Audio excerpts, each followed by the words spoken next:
Dans une situation de harcèlement professionnel, on a juste quatre options possibles. Soit on fuit, on jette l'éponge, soit on accepte la situation telle qu'elle, on l'accepte, on passe à la résignation, on l'accepte. Soit on se comporte comme une dynamite et à la fin, on peut choisir de faire front. Bonjour, aujourd'hui nous allons parler un peu du harcèlement au travail, de cette dimension qui a tué nombreux. Nous allons voir quelle est la meilleure option à adopter et les stratégies, les techniques, les astuces à utiliser afin de s'en sortir et surtout de s'en sortir victorieux. Si dans une situation d'harcèlement au travail, tu décides de t'en aller, de fuir, de jeter l'éponge, la seule chose que tu auras faite, c'est de donner raison à la personne qui t'a harcelé, que tu n'étais pas à la hauteur du travail. Si en deuxième lieu, tu décides de te comporter comme une dynamite, alors que ton supérieur hiérarchique se comporte comme un volcan, ce qui va se passer, c'est qu'il y aura une explosion et tu n'as rien à gagner à ce que ça se passe comme ça. La troisième possibilité est que tu peux accepter la situation telle qu'elle. Tu subis, tu encaisses jusqu'à ce que la vase déborde, jusqu'à ce que mort s'en suive. Ou la quatrième option, elle consiste à faire front. Et c'est celle que je te recommande. Faire front comment? Faire front avec le harceleur? Non, pas du tout. Je ne te demande pas de te battre, non. De faire front face à la situation. De lutter contre le harcèlement lui-même. De voir dans quelle mesure tu peux trouver ta voie. Tu dois apprendre à ce moment-là à faire quoi? À naviguer en pleine tempête. Ah, tu vas apprendre à naviguer dans les hautes mers quand il y a des hautes vagues. Tu vas apprendre à voler, même quand il y a de la tempête. J'ai été embauché dans une école secondaire où il y avait beaucoup de sous-qualifiés. J'avais 3 supérieurs hiérarchiques, 2 directeurs des études et à la tête, il y avait un préfet des études. J'ai été embauché comme didacticien spécialiste de la langue française et ce qui m'a amené à jouir d'une charge horaire. J'ai remarqué une chose, que lorsque l'un des supérieurs hiérarchiques venait pour me visiter, pour voir comment je donnais cours pendant ces visites pédagogiques, il me donnait des directives. La fois suivante, quand il revenait, me trouvant en train d'appliquer ces directives, il changeait. Il me donnait d'autres orientations. Et la fois suivante, lorsqu'il passe pour voir, il me trouve en train d'appliquer les orientations qu'il m'avait faites. Il me donne d'autres annotations, d'autres remarques, et ainsi de suite. Ou parfois, c'était le premier qui venait et qui me donnait ses directives. Quand le deuxième passe, il me dit oui, cela est bon, mais voilà ce que tu devrais faire dans cette situation. Et quand le troisième arrive, il me dit oui, cela est bien, ça passe, mais voici, par rapport à ce que j'ai vu, voilà ce que tu devrais appliquer. À un moment donné, et le point commun que tous avaient, c'est qu'ils me sous-cotaient selon l'appréciation de mes cours par rapport à mes élèves, selon les rendements que j'avais par rapport aux autres enseignants, selon les résultats, au progrès que mes élèves faisaient par rapport aux élèves des autres. Je m'étais rendu compte sincèrement que j'étais sous-coté, que les trois ne me cotaient pas à la hauteur de mes compétences. Ce qui m'a amené à changer d'attitude. Je me suis un jour assis me demandant comment j'allais me comporter face à cette situation. Mais Dieu aidant, j'ai vu comment m'en sortir et c'est la méthode que je vais partager avec toi aujourd'hui. Lorsque le premier arrive, le deuxième, le troisième, tous d'abord étaient plus expérimentés que moi. Tous avaient plus d'années de service rendu dans l'enseignement. Tous avaient une certaine vision des choses. Bien sûr, chacun la sienne. Tous avaient une certaine manière d'appréhender des problèmes didactiques. Je me suis dit, n'y aurait-il pas moyen de profiter de chacun d'eux et à la fin d'avoir ce que chacun d'eux croit avoir de spécial et au final d'être meilleur que tous les trois. Ce qui m'a amené à jouir de leur expérience, à apprendre auprès d'eux, à saisir ce qu'ils avaient de grand et je me suis mis à apprendre, à apprendre. Cela demande deux choses. D'abord de l'humilité. Deux avaient le même diplôme que moi, le troisième n'en avait pas, mais il était important que je passe à l'humilité pour saisir ce qu'ils avaient par rapport à leur ancienneté, ce qui m'a amené à aller de l'avant comment. Je prenais ce qu'il me donnait, je l'appliquais, je voyais les résultats, je prenais ce que le deuxième m'avait recommandé et puis ce que le troisième m'avait recommandé et à la fin je pouvais faire la sauce avec leurs ingrédients et faire ma propre sauce. Avec leurs épices, je parvenais à faire ma propre sauce, la meilleure sauce qui puisse être faite avec leurs expériences.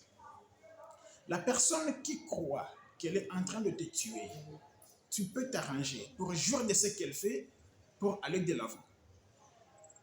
Ce qu'ils te donnent, peu importe la manière dont ils le font, avec mépris, avec dédain, avec une certaine arrogance, insolence ou orgueil, c'est possible.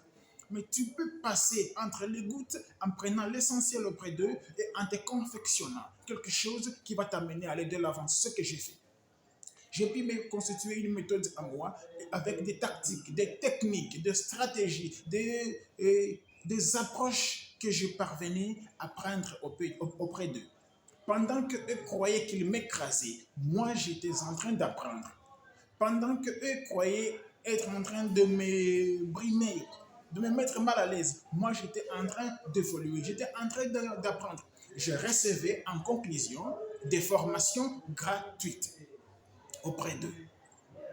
C'est comme si j'étais arrivé en tant que militaire ordinaire à l'Acné Royal de Bukavu parce que c'est de là que j'ai travaillé et qu'eux avaient fait de moi un sniper et qu'eux m'avaient initié à la technique de combat rapproché et qu'eux m'avaient initié à la technique de combat à main nue et qu'eux m'avaient initié à la technique de combat à couteau et qu'eux m'avaient initié à la manière d'être pilote d'avion de chasse et qu'eux m'avaient initié à conduire le tank, le char de combat et qu'eux m'avaient initié à utiliser l'hélicoptère de guerre. Ils m'avaient donné des formations gratuites et là, je suis devenu quelqu'un de plus particulier. Pourquoi? Parce que j'étais attentif. Je me mettais toujours à jour, je prenais les choses au sérieux, je les prenais telles qu'ils me les donnaient, je les mettais à jour, je consultais les livres, je prenais l'essentiel et là, je me suis retrouvé en train toujours d'être plus attentif, de prendre toujours un petit rien, de me confectionner de nouveau, de m'améliorer en faisant attention à ce qu'ils me donnaient, en faisant attention pour répondre à leurs attentes, en faisant attention. Même s'ils continuaient à me donner des cotations que je ne jugeais pas appropriées, mais au moins je m'améliorais. Je m'améliorais. Ils me préparaient à quelque chose, mais eux ne le savaient pas. C'est ainsi qu'en 2014, l'ambassade de France a ouvert son extension à Bukavu, l'Institut français de Bukavu, Halles de Grand Lac. C'est là que j'ai postulé. On était à 15. 15 prétendants avec le même diplôme, 15 prétendants. Mais il y avait un candidat spécial. Celui-là était notre formateur à l'université. Il avait 2 diplômes de plus que nous tous. Nous, on avait bac plus 5. Lui avait, en plus, il avait, je crois, 5 ans de plus que nous. Parce que lui avait fait le master après, et après ça, il avait fait la thèse. Il était docteur en didactique de langue. La formatrice venant de France venait nous initier à la didactique du français langue étrangère. Et nous, on était déjà initiés à la didactique du français langue seconde, ce qui nous a amenés tous à suivre cette formation pendant une semaine, du matin au soir. Et chaque jour, elle nous évaluait. Elle nous faisait passer à la pratique, la formatrice. Et à la fin de la semaine, qu'est-ce qu'elle a fait? Elle devrait désigner celui qui avait mieux assimilé ces enseignements, celui qui avait mieux assimilé la formation afin qu'il soit reconnu comme étant le premier parmi les candidats. Et imaginez qui avait été pris en compte. C'était moi. Alors qu'il y avait quelqu'un qui avait 2 diplômes de plus que moi, alors qu'il y avait mon formateur comme candidat, je suis parvenu à passer entre les gouttes grâce aux personnes qui m'avaient harcelé, qui m'avaient poussé à aller de l'avant.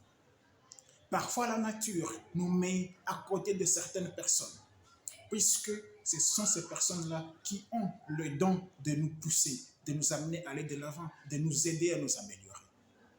Ayant reçu plusieurs occasions pour s'améliorer, si on ne les a pas saisies, la nature passe à la méthode forte. Pour moi, c'était qu'il me fallait des gens pour me harceler, pour tenter de m'humilier, pour tenter de me montrer que je ne connaissais rien, afin que je me remette en cause et que je puisse me mettre à jour, actualiser mes connaissances, actualiser ma didactique, actualiser ma pédagogie, actualiser mon approche d'enseignement, actualiser mes tactiques, mes techniques, mes stratégies d'enseignement. En deuxième lieu, à l'Institut français de Bukavu est venue une autre examinatrice qui était venue nous examiner au niveau du niveau de langue, voir chaque candidat avec quel niveau de langue. A1, niveau débutant, AB, A2, B1, B2, C1, C2. Le plus haut niveau, C2. Tous les candidats avaient opté pour le niveau B2, le niveau intermédiaire. Il y avait encore le niveau C1 et puis le niveau C2. J'étais le seul à accepter de passer le test au niveau C2. Il y en avait 2 qui avaient fait au niveau C1. Imaginez ce qui a été eu comme résultat. Tous ceux qui avaient passé au niveau B2, la majorité, ils avaient donné des notes, une soixantaine de pourcentages, tous. Ceux qui étaient passés au B2, au C1, les deux là, étaient à 70 et 72. Moi qui avais fait l'examen C2, alors que tout le monde s'attendait à la catastrophe, j'ai fait 84,5. 84,5. Cette copie, je l'ai toujours, je l'ai plastifiée, je la garde. C'est un grand souvenir pour moi. J'étais le meilleur didacticien, j'étais aussi le meilleur au niveau de la maîtrise de la langue. Tout cela grâce à quoi? Au harcèlement que j'avais subi. Mais je n'avais pas subi parce que j'en avais profité. Je ne voyais pas ce qu'ils disaient de mal. Je ne voyais pas leur ton, leur tonalité, leur manière de me parler. Je voyais ce qu'ils disaient à travers tout ça. L'essentiel, c'est-à-dire les orientations qu'ils me donnaient, les orientations pédagogiques, les directives pédagogiques qu'ils me donnaient. Je voyais ces remarques-là. Même quand les critiques étaient noires, étaient piquants, je prenais d'abord cet aspect qui pouvait m'être utile. Ainsi, par l'Institut français, après, j'ai dû trouver une autre voie, ce qui m'a amené à postuler à l'ENA, École nationale d'administration. Et là encore, j'ai brillé de mille feux. Les résultats existent, ce sont des résultats nationaux, existent. Ces résultats sont à l'ENA, j'ai brillé de mille feux. Et je suis allé faire la formation à l'ENA pour devenir administrateur civil. ENARC, grâce toujours à mes harceleurs, aux gens qui m'ont harcelé. Je voudrais que tu comprennes une chose simple. Si tu as à côté de toi une personne qui te pousse, quelle que soit la façon dont elle le fait, elle te pousse à aller de l'avant, tu dois en profiter. Cette personne va te servir d'escalier. Cette personne va te servir d'ascenseur pour aller plus haut. Si tu as à côté de toi une personne qui te harcèle, qui te pousse à aller de l'avant, tu n'as pas à haïr cette personne. Tu dois prier pour elle, pour qu'elle vive longtemps pour t'aider. Pourquoi? Car cette personne va te servir de clé de contact. Elle va te mettre en marche pour t'en aller, pour aller plus loin. Si tu es à côté de toi une personne qui te pousse à aller de l'avant, peu importe la manière dont elle te pousse, saisis ce qu'elle dit d'essentiel. Cette personne va te servir de feu pour te purifier afin que tu sois reconnu, que tout le monde puisse reconnaître que tu es de l'or pur. Cette personne va te purifier. Elle va te purifier. Elle va enlever tout ce que tu as comme lacune. Elle va enlever tout ce que tu as comme faiblesse. Elle va enlever tout ce que tu as comme faille. Elle va enlever tout ce que tu as comme des erreurs, les fautes. Elle va te rendre meilleur. Elle va te rendre excellent. Elle va te rendre parfait. Elle va te perfectionner.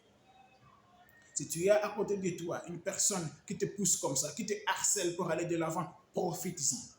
Elle va te servir d'incendie, comme pour infuser. Elle va te propulser vers d'autres planètes, vers d'autres niveaux, vers une autre vie, ta destinée. C'est la raison pour laquelle, vous qui m'avez harcelé, à l'Athénée Royal, lorsque j'y étais encore professeur, je vous remercie de tout cœur.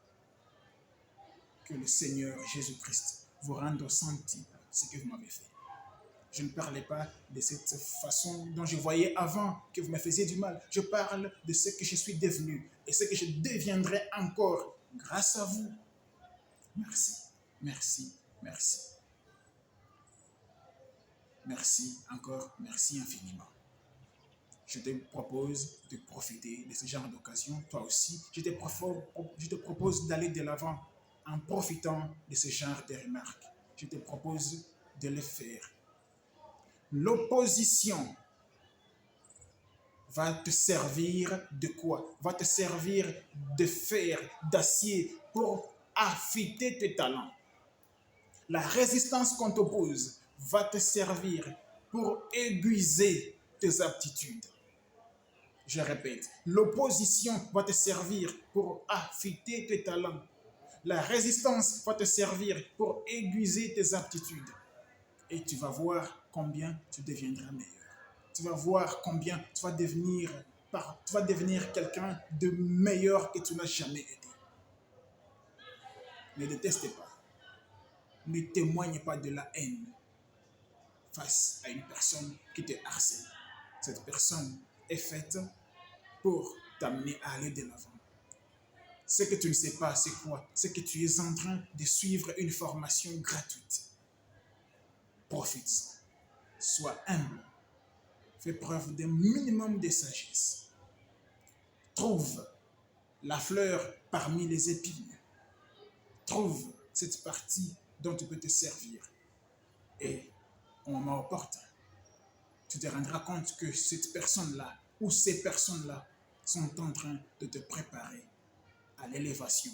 Ces personnes-là sont en train de te préparer à aller plus haut. Ces personnes-là sont en train, au fait, de te montrer la nouvelle voie à suivre, de t'ouvrir les yeux.